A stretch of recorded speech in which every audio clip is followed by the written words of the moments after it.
Halo Sobat Autocraft, kali ini saya mau sharing side project kita nih. Dari dulu saya punya impian mau punya BBK, Big Brake Kit namanya. Apapun mobilnya, yang penting remnya mesti gendut, ngisi ruang kosong velg dengan warna stand out. Itulah BBK. Tapi selama ini saya punya mobil remnya oke, jadi sayang juga sih. Nah, untuk Mini ini justru beda nih. Setelah nyobain Mini lainnya, apalagi BMW, rasanya kok rem Mini Cooper Countryman R60 ini rasanya kurang pakem ya. Akhirnya setelah timbang lama dan atas persetujuan istri juga, karena saya bilang ke istri kalau ini masalah keselamatan bukan gaya-gayaan doang. Dan akhirnya budget yang kita keluarkan juga nggak dikit, pilihan saya jatuh ke Brembo F50 4 port.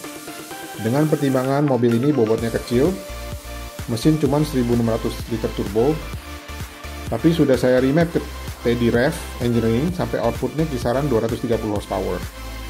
Konon katanya jenis Brembo F50 ini dipakai sebagai standarnya Ferrari dan bentuknya juga bongsor, tapi tetap masih muat ke velg standarnya Mini yang ringnya 18 inch. Saya belum berencana ganti velg soalnya velg standar ini modelnya cukup bagus dan kualitasnya juga mantap punya. Ini velg 2 piece dengan titanium bolts. Saya tahu ini velg bagus karena kita bongkar sendiri piece by piece kemarin waktu saya cat velgnya. Balik lagi ke urusan rem, rotor yang saya pakai ukurannya 355 mm karena ini ukuran paling besar yang bisa dipakai untuk velg 18 inch. Saya sengaja pilih rotor yang modelnya slotted and drill bukan karena urusan teknis, ini lebih karena saya rakus nggak mau ketinggalan model, jadi mau semuanya itu. Karena Countryman R60 ini jarang populasinya, untuk memasang brake caliper F50 ini kita mesti bikin custom bracket dari aluminium kualitas terbaik, aluminium cast dari USA menurut Midun Jaya Spring. Nah, setelah terpasang bracketnya, kendala kedua kita itu di velgnya. Karena velgnya standar dengan jari-jari velg itu yang flat modelnya, velg ini tidak BBK ready. Biasanya kalau velg aftermarket kan sengaja dibikin jari-jarinya tidak flat sehingga ada ruang untuk big brake caliper. Nah itu yang ini enggak nih, jadi kita mesti bikin spacer. Dan spacernya cukup tebal, kalau diukur dengan seksama itu 26 mm. Jadi karena sudah tebal gitu berarti wheelbase-nya juga udah beda nih. Sekalian saya minta bikin spacer juga untuk roda belakangnya biar sama rata. Dari tongkrongannya sih lebih galak karena bannya nggak masuk lagi ke dalam, tapi pas rata dengan fender. Setelah pasang spacer gini rasanya sih ride-nya lebih keras, tapi lebih stabil, meskipun kemungkinan besar beban-beban kaki akan lebih berat, sehingga umur partsnya juga akan lebih pendek, tapi nggak apa deh.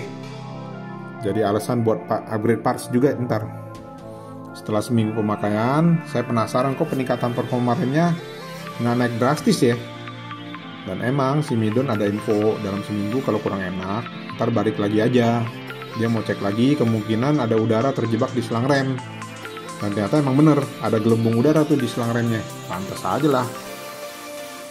Akhirnya setelah hardware beres semua, saya bawa mobil ini ke Bro Tavi di 88 Coding untuk setup ulang coding di ECU-nya, supaya ECU-nya ini diinfo kalau sekarang Mini ini pakai BBK 4 port dengan rotor disknya 355. Akhirnya setelah hardware beres semua, saya bawa mobil ini ke Bro Tavi di 88 Coding untuk setup ulang coding di ECU-nya, supaya ECU ini dapat info kalau mobil ini pakai rem dengan jenis yang berbeda. Dan ukuran rem sekarang ini pakai BBK 4 port dan rotor disknya 355 mm yang sama persis gedenya dengan rem Mini JCW. Jadi pas deh. Teorinya Bro Tavi sih, settingan ini dikoding ulang biar tekanan hidrolik dari master rem sesuai dengan jenis dan ukuran rem yang ada sekarang. Setelah disetting, rem rasanya lebih empuk dan enak lagi. Akhirnya tercapai juga deh salah satu bucket list saya. Terima kasih semua untuk dengerin cerita perjalanan Mini R60 ini dipasang BBK. Sampai jumpa di postingan Autocraft selanjutnya.